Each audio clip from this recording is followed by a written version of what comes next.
Ok, vamos a comenzar. Este, el tema de hoy que yo quisiera compartir se llama, lo titulé Un solo pueblo.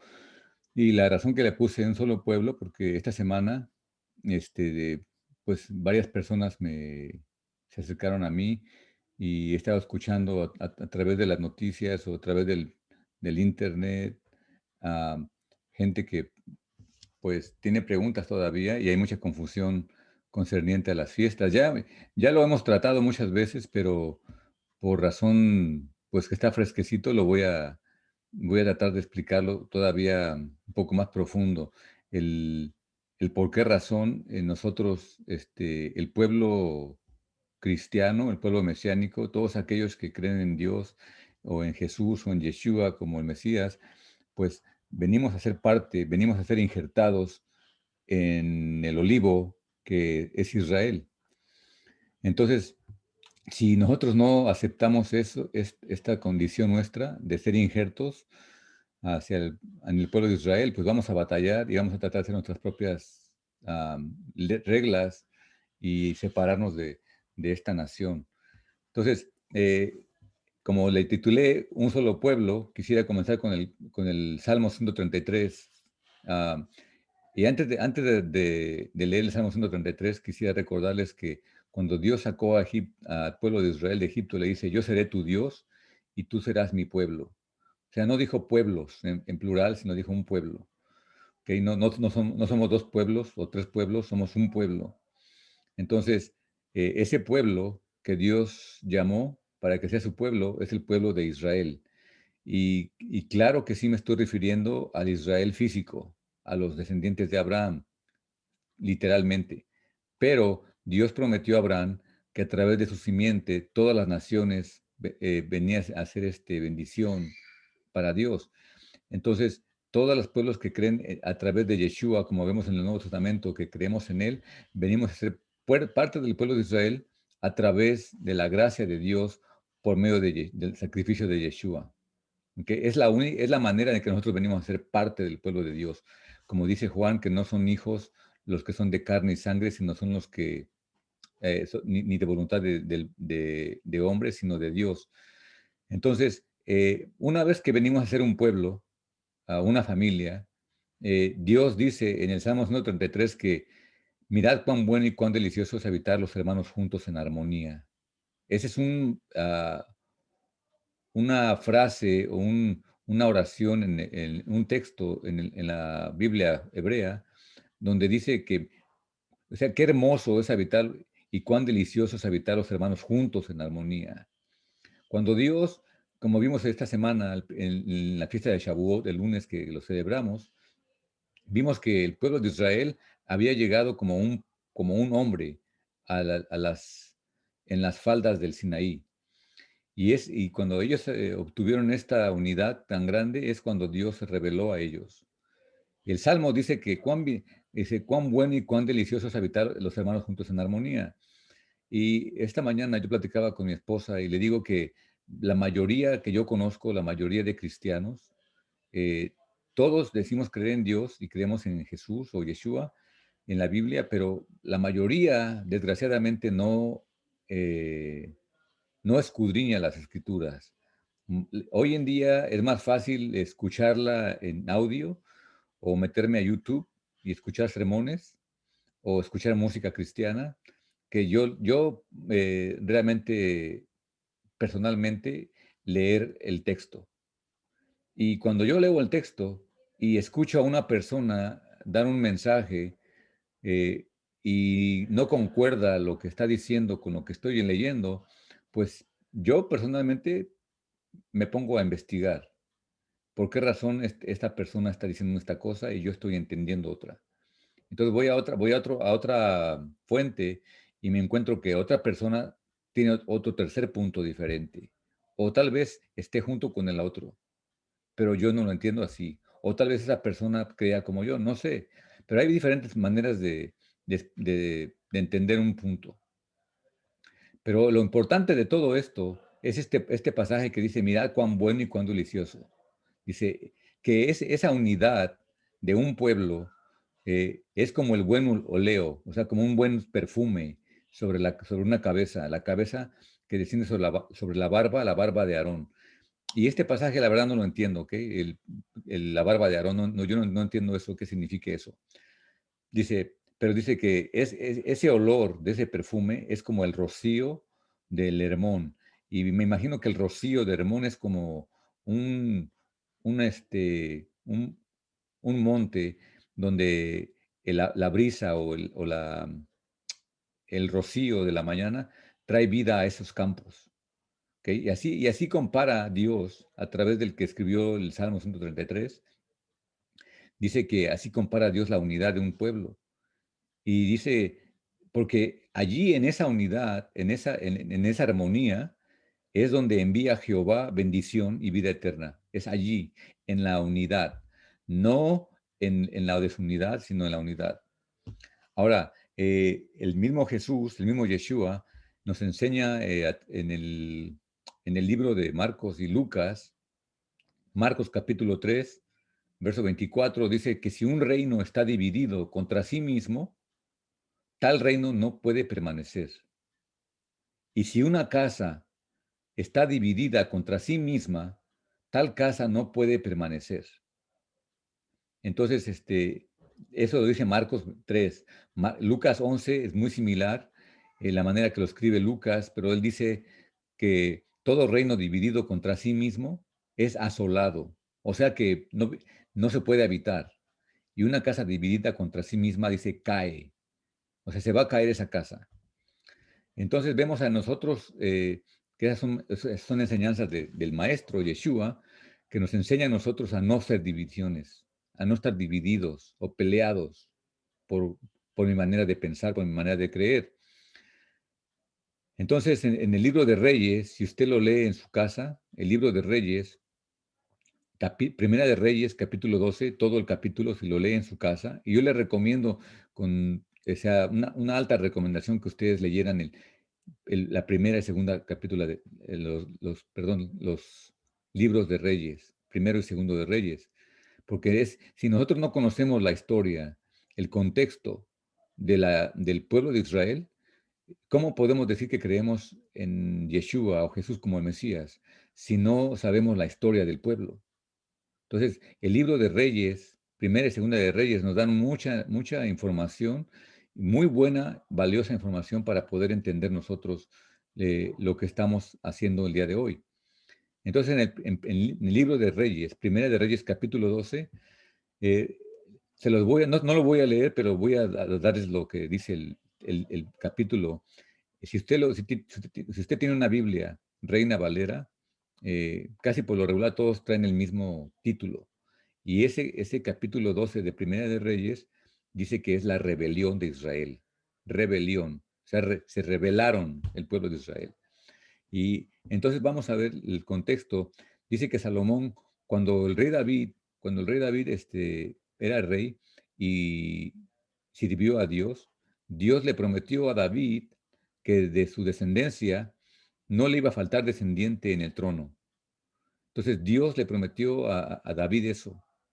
Pero vemos que inmediatamente cuando David muere, entra Salomón, su hijo, como rey, y este rey Salomón, aunque pidió sabiduría y Dios le dio sabiduría, este hombre se pervirtió grandemente con mujeres y desobedeció él mismo las instrucciones de la Torá, el rey Salomón. Y entonces Dios le dijo a Salomón que si no fuera porque Dios hizo la promesa, un pacto con David, dice, todo el reino te lo quitaría a ti. Pero por causa de que yo prometí a David, hice un pacto con David, dice, por esta causa no te lo voy a quitar, pero te lo voy a dividir. Y entonces había un hombre llamado Jeroboam, de la tribu de Efraín, que este hombre era un líder. Y este hombre estaba en contra del gobierno de Salomón. Cuando Salomón muere, le avisan a Jeroboam que este Salomón había muerto y regresa. Cuando llevan a coronar al hijo de Salomón, lo iban a coronar para rey, a su hijo Roboam. Entonces viene Jeroboam y con todas las tribus y le dicen a este Salomón, a este Roboam, le dicen en el capítulo 12, verso 4 de Primera de Reyes, dice, tu padre, o sea, Salomón, dice, agravó nuestro yugo, mas ahora disminuye tú algo de la dura servidumbre de tu padre, dice, y del yugo pesado que puso sobre nosotros, y te serviremos. Este está hablando Jeroboam, ¿ok? Un líder de la tribu de Efraín. Y él les dijo, o sea, Roboam les dijo, dice, de aquí a 3 días vengan, regresen a mí para que les dé la respuesta. Dice, y el pueblo se fue. Entonces este rey Roboam llamó a los ancianos que, que le aconsejaran y ellos le dijeron, si tú fueres hoy siervo de este pueblo y lo sirves, buenas palabras les hablares, dice, ellos te servirán para siempre. Este fue el consejo de los ancianos hacia Roboam, el hijo de Salomón. Pero dice, pero él no dejó el consejo de los ancianos y pidió el consejo a jóvenes.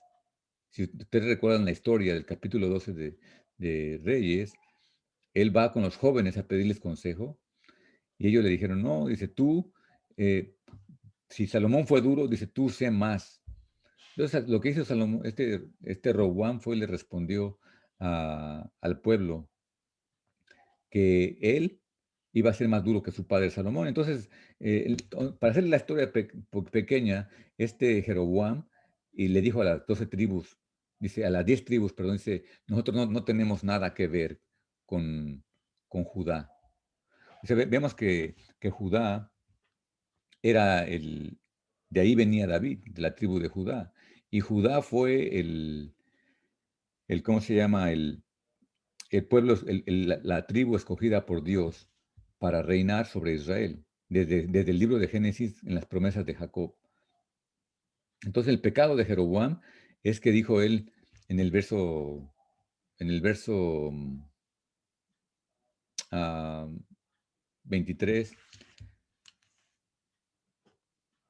en el verso 25, perdón, dice, entonces reedificó Jeroboam a Siquem en el monte de Efraín y habitó en ella, y saliendo de allí reedificó Penuel. Entonces, yo ya di de estas clases anteriormente, y yo sé que las instrucciones o las historias para muchas personas les hace muy aburrido leerlas, pero son demasiada importancia porque si no entendemos esto, no entendemos casi nada.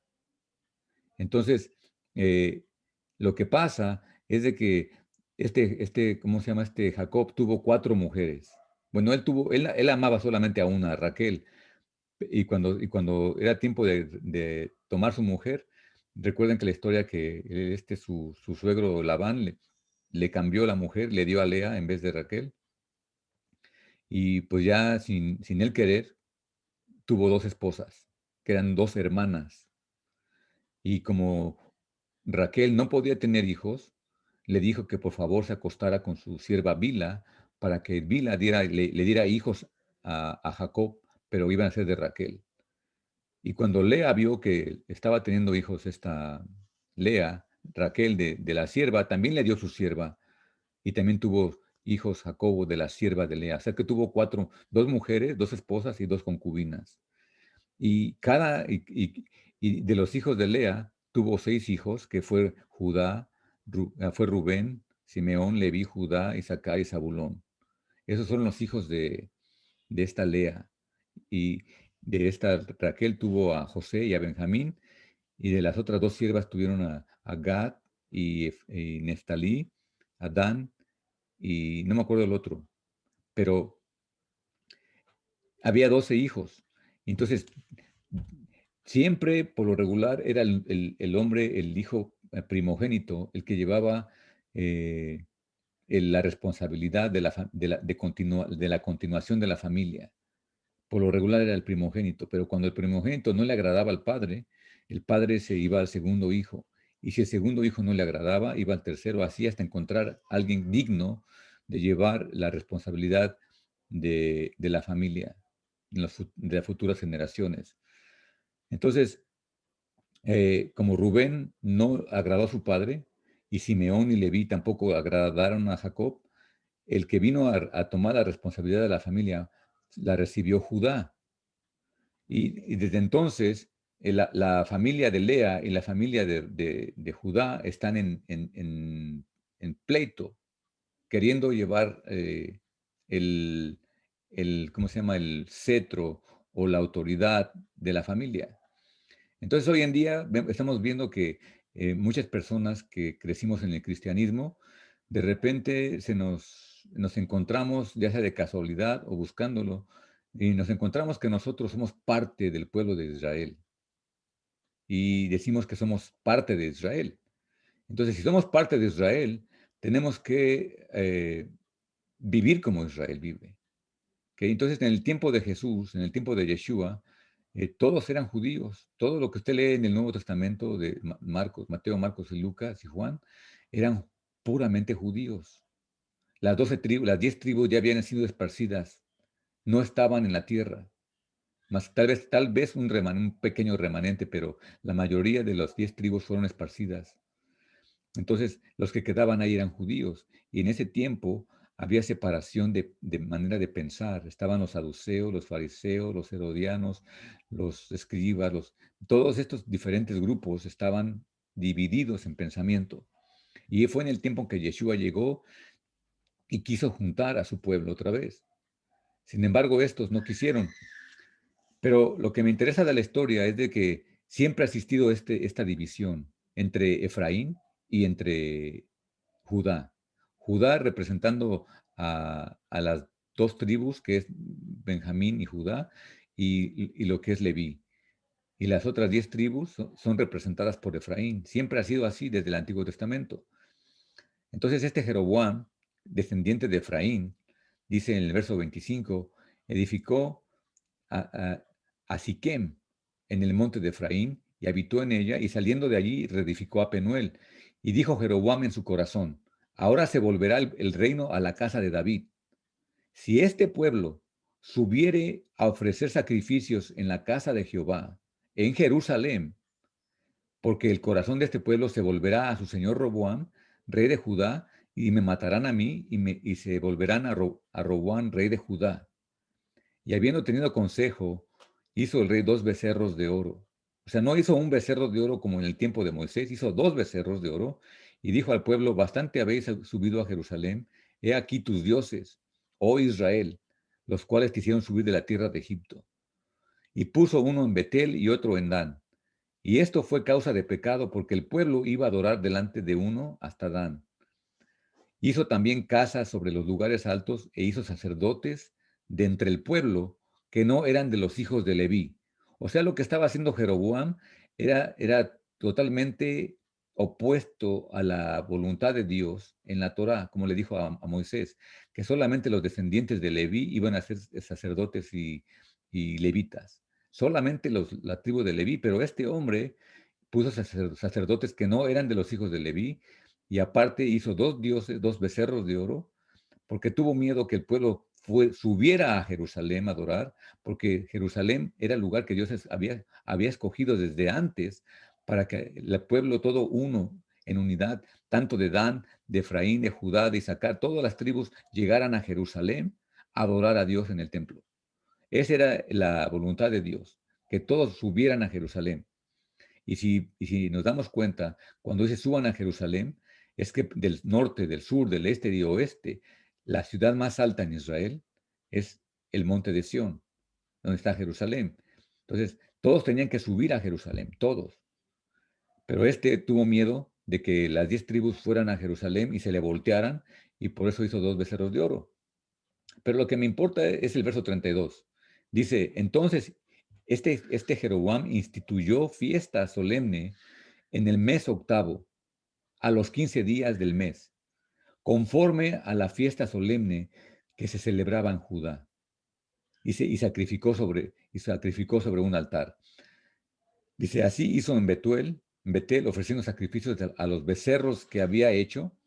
Dice, ordenó también en Betel sacerdotes para los lugares altos que él había fabricado. Él había fabricado, fíjense el lenguaje que está hablando la Biblia. Él había fabricado, inventado de su propia mente. Sacrificó sobre el altar que él había hecho en Betel a los 15 días del mes octavo. el mes que él había inventado de su propio corazón, e hizo fiesta a los hijos de Israel, y subió al altar para quemar incienso. Entonces lo que hizo Jeroboam, el espíritu de Jeroboam, era aunque Jeroboam sabía que las 12 tribus eran hermanos, eran el pueblo de Dios, las dos, tanto el norte como el sur, todos ellos eran un pueblo. Este hombre decidió cambiar la ley de Dios porque se le pegó la gana. Dice, él había inventado de su propio corazón. Entonces él hizo fiesta a Dios, supuestamente, al octavo mes. En el octavo mes, si vemos en la Torah, no hay ninguna fiesta. Este hombre inventó, por no hacerlo en el mes séptimo, como lo hacen los judíos, él dice, ya no vamos a seguir a los judíos, no queremos nada con Judá, nosotros vamos a hacer nuestra propia fiesta. Y lo hicieron en el mes, no, en el día 15 del mes octavo. Entonces, vemos que Yeshua, cuando Yeshua viene, no está ya las 10 tribus, como les digo, solamente está Judá. Pero aún Judá estaba dividido y Jesús les dice en Mateo capítulo 5, 17, dice, no piensen que yo he venido para abrogar la ley o los profetas. Yo no he venido para abrogar, sino para cumplir. Porque les digo que, bueno, ya sabemos la historia, que Yeshua no vino a cambiar la ley. Y cuando dice cambiar, o sea, la ley sigue, pero Yeshua le da eleva el mandamiento en vez de que lo quebre. En vez de que diga esto ya no sirve, esto ya no es. Yeshua dice que el adulterar, por ejemplo, la persona que mata, no tan solo matar es suficiente, lo que Dios espera, sino que no te enojes con tu hermano. Porque si tú te enojas contra tu hermano locamente, dice, eres culpable del mandamiento no matarás. O sea que Yeshua nunca aboló la ley, abrogó la ley, sino que vino a cumplirla. Y le dio la elevó a un nivel muchísimo más alto que el entendimiento físico de la ley. Entonces, eso Yeshua es lo que dice. Él no vino a abrogar la ley. Entonces, no, hoy en día, ya gente hace un mes, ya gente celebraron la fiesta de las semanas, la fiesta que nosotros lo llamamos Pentecostés, eh, o lo que se llama en hebreo Shavuot. Nosotros nos juntamos este lunes pasado para celebrar la fiesta de las semanas, o la fiesta de Shavuot, este lunes pasado, y mucha gente lo va a hacer mañana domingo. Y todas las personas que hablan de esto supuestamente tienen razón en cambiar las fechas, porque los judíos están mal, de acuerdo a ellos. Oye, le digo, es el espíritu de Jeroboam la que está produciendo toda esta confusión y toda esta rebelión contra el Altísimo. ¿Ok? Y ahorita yo voy a dar mi punto de vista al final, simplemente voy a dar la información de lo que está sucediendo, de lo que yo estoy viendo, pero el mismo apóstol le escribe en la carta de Romanos a la iglesia de Roma, le escribe Pablo en el capítulo 3, le dice, ¿qué ventaja tiene pues el judío? Le hace una pregunta, ¿qué ventaja tiene el judío? ¿O de qué aprovecha la circuncisión? Y entonces él mismo contesta y dice, mucho. O sea que es de mucha ventaja ser judío y la circuncisión. Dice, en todas maneras. Primero, dice ciertamente que les ha sido confiada la palabra de Dios. O sea, la palabra de Dios no se le fue confiada a Efraín, no le fue confiada a Jeroboam, se le fue confiada a los judíos, al pueblo de Judá. Ok, y ahorita vamos a ver todo esto. Dice, primero ciertamente les ha sido confiada la palabra de Dios. Pues, ¿qué si algunos de ellos han sido incrédulos? Dice, su incredulidad de alguno de ellos no anula la fidelidad de Dios. O sea, como les dije, Dios no pudo anular el pacto que había hecho con David porque Salomón se corrompió. O sea, Dios eh, le cumplió la promesa a David, aunque su hijo era malo. Entonces, aprovecha mucho porque los judíos, a ellos se les confió la palabra. Es a Judá que se le confió. No fue a Efraín, no fue a la iglesia de Cristo, no fue a la iglesia de Dios, no fue a la iglesia adventista o ninguna denominación. Dios le confió la palabra al pueblo, especialmente de Judá, específicamente a esa tribu. Entonces, en Juan capítulo 4, verso 1 al 22, nos encontramos con la historia de Jesús con la samaritana, con Yeshua y la samaritana. Y ese estilo voy a leer porque creo que es muy importante. Y si yo ya había explicado anteriormente en una clase de lo que es la mujer samaritana. Los samaritanos eran parte israelitas, parte paganos. Y digo paganos porque se juntaron con naciones que no eran pueblo de Dios. Se mezclaron. Cuando fueron exiliados, algunos de ellos regresaron a la tierra, pero se habían mezclado con otras razas eso se llamaban los samaritanos. Y estos samaritanos esperaban al Mesías, creían en Dios, pero estos samaritanos creían que en el monte, en un monte específico, donde había un pozo que Jacob le había heredado a José, ellos decían que ese lugar era el lugar de adoración. Es lo que proclamaban los samaritanos.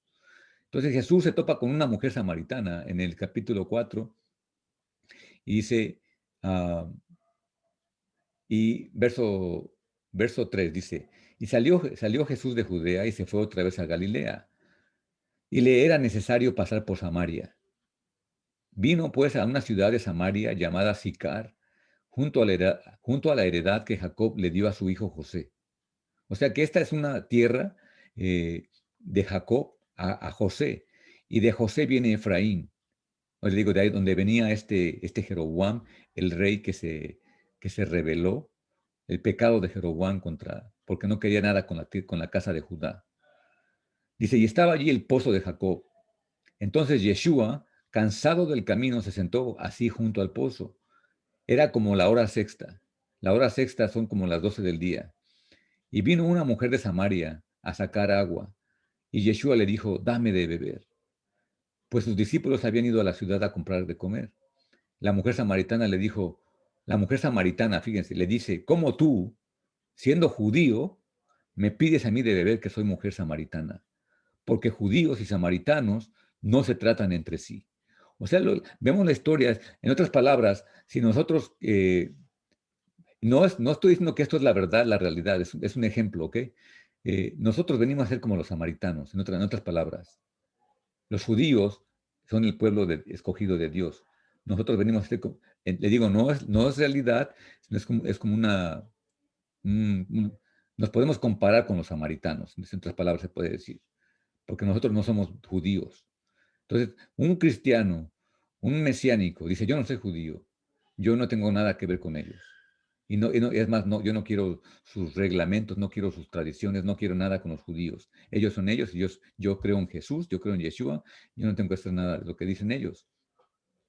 Entonces Yeshua, que era un judío, le dice, si conocieras el don de Dios y quién es el que te dice, dame de beber, tú le pedirías y él te daría agua viva. La mujer le dijo, Señor, no tienes con qué sacarla y el pozo es hondo. ¿De dónde pues tienes el agua viva? ¿Acaso eres tú mayor que nuestro padre Jacob, que nos dio este pozo, del cual bebieron él, sus discípulos y sus ganados? Respondió Yeshua y le dijo, cualquiera que bebiere de esta agua volverá a tener sed. Y entonces la mujer le dice, Señor, en el verso 15 le dice, Señor, dame esa agua para que yo no tenga sed, ni venga aquí a sacarla. Yeshua le dice, ve llama a tu marido y ven acá. Respondiendo Jesús le dijo, y respondiendo la mujer le dijo, no tengo marido. Yeshua le dijo, bien has dicho, no tengo marido.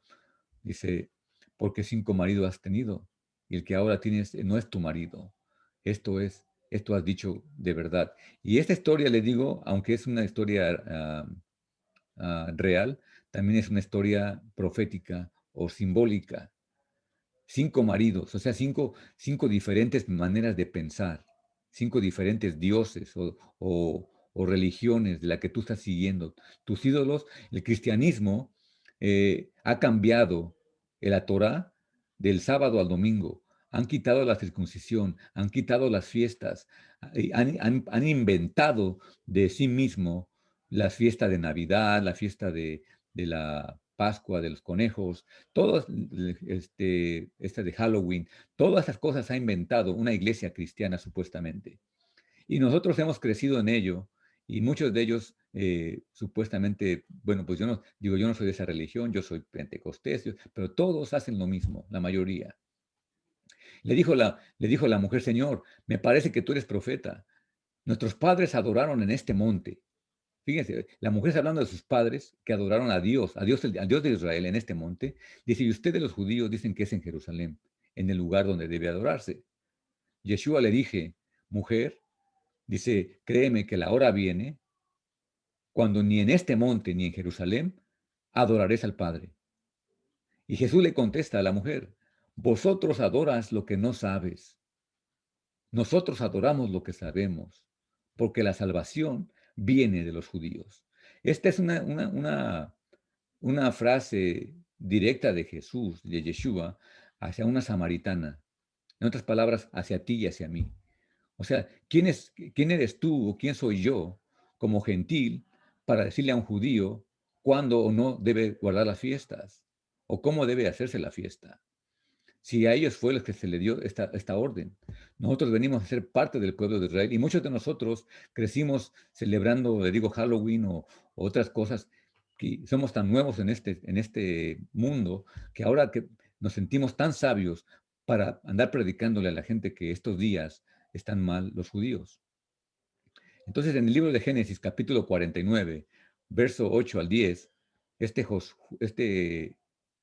Israel o Jacob, ya cuando va a morir, bendice a sus hijos, pero la bendición que le da a Judá, le dice a Judá, este es Génesis 49, 8, Judá dice, te alabarán tus hermanos, tu, tu mano en la servir de tus enemigos, los hijos de tu padre se inclinarán a ti. Cachorro de león, Judá, de la presa subiste, hijo mío, se encorvó, se echó como león, así como león viejo. ¿Quién lo despedazará? No será quitado el cetro de Judá, ni el legislador de entre sus pies, hasta que venga Silo, o sea, que hasta que venga el Mesías. Y a él se congregarán los pueblos. Entonces vemos, mucha gente interpreta que esto de Silo es la primera venida del Mesías. Y es aceptable esa interpretación, pero también podemos interpretarlo en la segunda venida, cuando todo el mundo se sujete al Mesías. En este momento, no todos los pueblos se sujetan al Mesías. Entonces, va a llegar el tiempo en que todos los pueblos se sujeten al Mesías, pero en este momento, dice, el cetro se le dio a Judá. Salmo 114, siempre lo leemos en las festividades, todo el tiempo. Muchos sábados ceremoniales y muchas veces en los sábados leemos las nuevas lunas, leemos esta lectura que es el Jalel. Y en el Jalel, le digo, aunque yo sé que mucha gente lo repite muchas veces, como que no ponemos atención a las palabras que se nos están diciendo. Y aquí le dice, el salmista dice, el verso 1 de Salmo 114, dice, cuando salió Israel de Egipto, la casa de Jacob, del pueblo extranjero, dice, Judá vino a ser su santuario e Israel su señorío. Fíjense lo que está diciendo el salmista, ¿ok?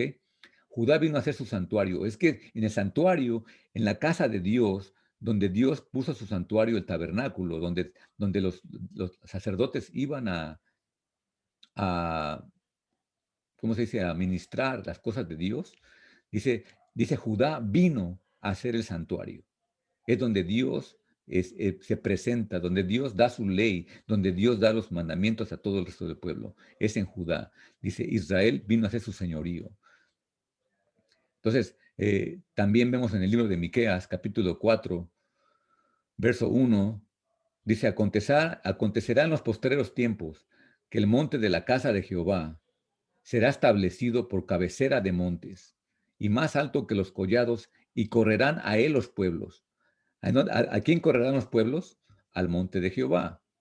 ¿Ok? Vendrán muchas naciones y dirán, venid y subamos al monte de Jehová, a la casa del Dios de Jacob, y nos enseñará sus caminos y andaremos por sus veredas, porque de Sión, o sea, saldrá la ley. El monte donde donde estaba el templo es el monte de Sión, y de Jerusalén, que es la ciudad, dice, saldrá la palabra de Jehová. De Sión saldrá la ley y de Jerusalén la palabra de Jehová. Siempre, cada sábado, se lee esta porción de la Biblia en el Sidur. Cada vez leemos esta parte. Entonces nosotros tenemos que entender, tú como cristiano o mesiánico, como creyente en Dios, como injerto de una persona gentil hacia el pueblo de Israel, tienes que entender que somos injertos en Israel. Entonces, lo mismo dice Isaías, esto fue Miqueas, Isaías capítulo 2 dice lo mismo. Dice, lo que vio Isaías, hijo de Amós, acerca de Judá y de Jerusalén. Dice, acontecerá en lo postrero de los tiempos que será confirmado el monte de la casa de Jehová como cabeza de los montes, y será exaltado sobre los collados. Y correrán a él todas las naciones, y vendrán muchos pueblos, y dirán, venid y subamos al monte de Jehová, a la casa del Dios de Jacob. Y nos enseñará sus caminos, y caminaremos por sus sendas. Porque de Sion saldrá la ley, y de Jerusalén la palabra de Jehová. Este mismo texto aparece en Miqueas, capítulo 4, Isaías, capítulo 2. ¿Ok? Entonces, ya nosotros, como creyentes, que mucha gente dice, bueno, pues yo no creo en el Antiguo Testamento, eso es para los judíos. Le digo, siempre hacemos la separación. O sea, el Antiguo Testamento para los judíos, el Nuevo Testamento para los creyentes en Cristo o en Jesús, y separamos las cosas y cambiamos la ley de Dios por lo que un hombre o una organización nos metió en la cabeza. Pero en estos tiempos, Dios está restaurando a su pueblo y a todos los esparcidos de todo el mundo y lo está volviendo a darle la oportunidad de venir a ser parte del pueblo de Dios. Entonces, el capítulo 2 de Efesios, el, el, este, el, el apóstol Pablo, él era el que evangelizaba a los gentiles, escribe el capítulo 2 y le dice así a la iglesia de Éfesos, una iglesia gentil, le dice, él les dio vida a vosotros cuando estabas muertos en vuestros delitos y pecados, en los cuales anduvisteis en otro tiempo, siguiendo la corriente de este mundo, conforme al príncipe de la potestad del aire, el espíritu que ahora, dice, opera en los hijos de desobediencia. Este espíritu de desobediencia son aquellos que andan conforme a la carne, no conforme al espíritu. Dice, entre los cuales, dice también, todos nosotros vivimos en otro tiempo, en los deseos de nuestra carne, haciendo la voluntad de la carne y de los pensamientos. Y éramos por naturaleza hijos de ira, lo mismo que los demás. Pero Dios, que es rico en misericordia, por su gran amor con que nos amó, aun estando muertos en nuestros pecados, nos dio vidamente juntamente con el Mesías. Por gracia sois salvos y juntamente con él nos resucitó y asimismo nos hizo sentar en los lugares celestiales con el Mesías Yeshua.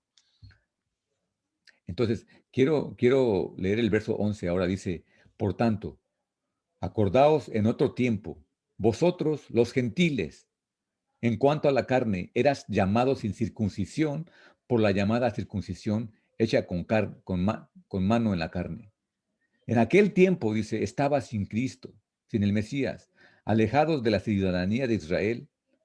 Fíjense lo que está diciendo, alejados de la ciudadanía de Israel y ajenos a los pactos de la promesa, sin esperanza y sin Dios en el mundo. Pero ahora en el Mesías, Yeshua, vosotros que en otro tiempo estabas lejos, habéis sido hechos cercanos por la sangre del Mesías. Porque Él, el Mesías, es nuestra paz, que de ambos pueblos hizo uno, hablando de los judíos y de los gentiles. Hizo uno, derribando la pared intermedia de separación, aboliendo en su carne las enemistades, la ley de los mandamientos expresados en ordenanzas, para crear en sí mismo de los dos un solo y nuevo hombre, haciendo la paz, y mediante la cruz reconciliar con Dios a ambos en un solo cuerpo, matando en ella las enemistades. Dice, y vino y anunció las buenas nuevas de paz a vosotros que estabas lejos, o sea, a los gentiles, y a los que estaban cerca, que eran los judíos. Porque por medio de él, los unos y los otros tenemos entrada por un mismo espíritu al Padre. Así que ya no somos extranjeros ni advenedizos.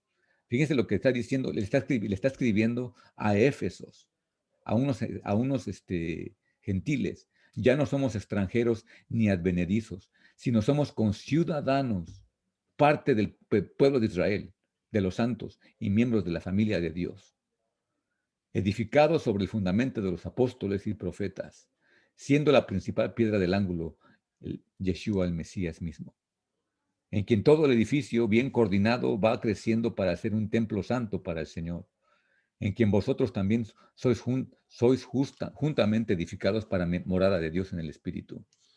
Entonces vemos aquí que el apóstol Pablo le está escribiendo a todo aquel, la carta de los Éfesos se leía en las iglesias gentiles, por así decirlo, todo el tiempo. Nosotros que somos cristianos o mesiánicos, leemos muchas veces las cartas de Pablo porque fueron las instrucciones que se le dio a los gentiles. Nosotros como gentiles tenemos que entender las instrucciones que se le dio, los apóstoles de Jesús se le dieron a los gentiles. Entonces, en el libro de Romanos, capítulo 11, el mismo Pablo, este, ah, da un ejemplo otra vez y está muy largo el capítulo, no sé si quieran leerlo, pero yo les aconsejo que lean en su casa. Este, o sea, Israel se le dio la autoridad de gobernar las cosas de Dios, ¿ok? Israel sabe cuando, o sea, tenían la obligación de decir cuándo era la nueva luna, cuándo eran las fiestas, qué se tenía que hacer. Entonces, viene Jesús, que es un judío también, y él le da una interpretación más elevada a la enseñanza de los líderes religiosos judíos.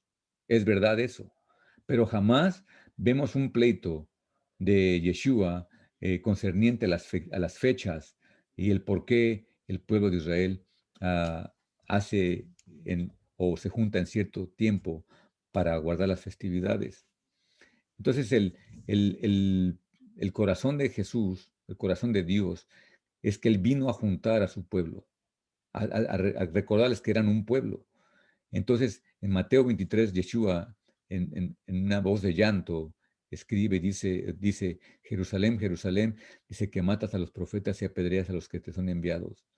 Dice, ¿cuántas veces quise juntar a tus hijos, como la gallina junta sus polluelos debajo de las alas, y no quisiste? Dice, aquí vuestra casa os deja desierta, porque os digo que desde ahora no me veréis más hasta que digas bendito el que viene en el nombre del Señor. Entonces, estas son palabras de Yeshua, de tristeza, de que un pueblo, como decía, un pueblo dividido no puede mantenerse. Una casa dividida cae, no permanece. Entonces, mi mensaje para los que escuchan hoy es que nosotros tenemos que reunirnos con el pueblo de Israel, no separarnos. No somos diferentes. Somos, somos, somos, somos un olivo que Dios hizo, así lo quiso Dios, de judíos y gentiles, que la raíz que nos alimenta debe ser el Mesías. Pero Dios nos dio instrucciones en la Torá acerca de las fechas y las festividades en las que nosotros tenemos que juntarnos. Entonces, yo personalmente, cuando entré en esto del mesianismo, me, inmediatamente el primer año que yo estuve entre los mesiánicos, me di cuenta que hay una separación muy grande, una división, una soberbia grande de los que se dicen ser mesiánicos, que siempre fueron cristianos, que guardaban Navidad, comían cerdo, pero ahora Dios les reveló la Torá y ahora están enseñando la Torá, pero totalmente de una manera corrupta, así como lo hizo Jeroboam, y están confundiendo a muchas personas. Y en vez de juntar lo que Jesús vino a hacer, que es juntar a un pueblo de los gentiles con los judíos, estamos siguiendo con una rebeldía y con un odio y con una separación. Entonces, es triste que hoy en día familias y esposos, esposas, hijos sean separados por nuestra manera de pensar. Entonces, ¿cuál es la conclusión de que yo vendría? No porque una persona sea rey o porque sea profeta, puede hacer lo que se le pega la gana. Eh, y le voy a decir una historia para terminar, o dos historias. O sea, lo que dije, fíjenselo, como conclusión, no por ser rey o profeta, puedes hacer lo que se te pegue la gana. ¿Ok? Y voy a dar dos historias. Y una ustedes la conocen muy bien, que es la historia del rey David. El rey David era un hombre conforme al corazón de Dios, que él sabía que el arca de Dios, el arca de donde estaban los querubines, donde Dios se presentaba en el lugar santísimo, él la quiso mover de un lugar a otro. Y compró carros nuevos y no sé, humanamente en su cabeza, él pensó que de esta manera iba a agradar a Dios. Y resulta que cuando estaba moviendo, un hombre murió, murió por su emoción, por su falta de entendimiento del rey David, en vez de ser una bendición, lo que sintió en su corazón vino a ser una tragedia, una maldición. Y el rey se molestó con Dios y se sintió. ¿Por qué Dios había actuado de esa manera con él? Entonces él consultó a los sacerdotes y le dijeron que esa no era la manera correcta de mover una cosa, porque en la Torá está escrito que no van a ser cualquier persona las que van a moverlo. Tiene que ser cierta, la tribu de Leví, y Leví tuvo 3 hijos, que eran los coatitas, eran los únicos que podían, era su trabajo de moverlo. No eran de los hijos de Gerson ni de Merari, eran los hijos de Coat, de la descendencia de Leví. Y los únicos que podían estar en el lugar santísimo era el sumo sacerdote descendiente de Aarón. Nadie más. Y entonces, el rey David, en esta historia, no porque era rey, y significa que estaba haciendo lo correcto. Por no investigar, hizo lo que se le pegó la gana y vino un desastre. En el libro de Segunda de Crónicas, capítulo 26, hay otra historia todavía más triste de esto. No lo voy a leer todo, pero yo les recomiendo que lean esa historia. El Segunda de Crónicas, capítulo 26. Es la historia del rey Usías. ¿Ok? Usías. Este rey Usías era un rey piadoso y bueno, con un corazón bueno. Y este rey hizo muchas cosas buenas y Dios estaba con él. Dios lo bendijo demasiado. Y dice el versículo 5 del capítulo 26, dice, y este rey, Usías, dice, persistió en buscar a Dios en los días de Zacarías, era entendido en visiones de Dios. O sea que Dios le hablaba en visiones y él entendía. Era un hombre sabio, un hombre bueno, un hombre piadoso, temeroso de Dios. Y él prosperó por su temor a Dios. Pero el verso 16 cambia. Dice, mas cuando ya fue fuerte, su corazón se enalteció para su ruina, porque se rebeló contra Jehová su Dios, entrando en el templo de Jehová para quemar incienso en el altar del incienso.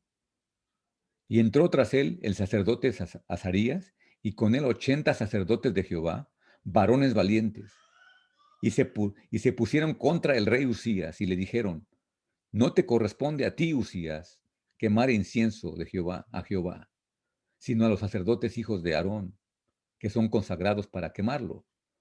Sal del santuario, porque has prevaricado y no te será para gloria delante de Jehová Dios.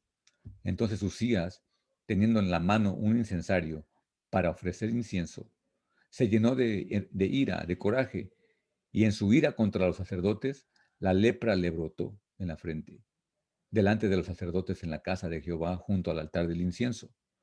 Y lo miró el sumo sacerdote Azarías y todos los sacerdotes, y he aquí la lepra estaba en su frente. Y le hicieron salir apresuradamente de aquel lugar, y él también se dio prisa a salir porque Jehová lo había herido. Así el rey Urías fue leproso hasta el día de su muerte, y habitó el leproso en una casa apartada, por lo cual fue excluido de la casa de Jehová, y Jotán su hijo tuvo cargo de la casa real, gobernando al pueblo de la tierra. Entonces lo que le quiero decir es esto: no porque eres rey, o eres un pastor, o fuiste a la escuela de, ¿cómo le llaman ellos? De teología, o qué tantos títulos tengas de maestro bíblico. Cuando nosotros empezamos a predicar o cambiar cosas en contra del pueblo de Dios, y estamos causando división o estamos causando confusión, eh, no nos espera nada bueno más que la ira de Dios. Entonces, mi consejo es, y te digo, yo personalmente no entiendo muchas cosas.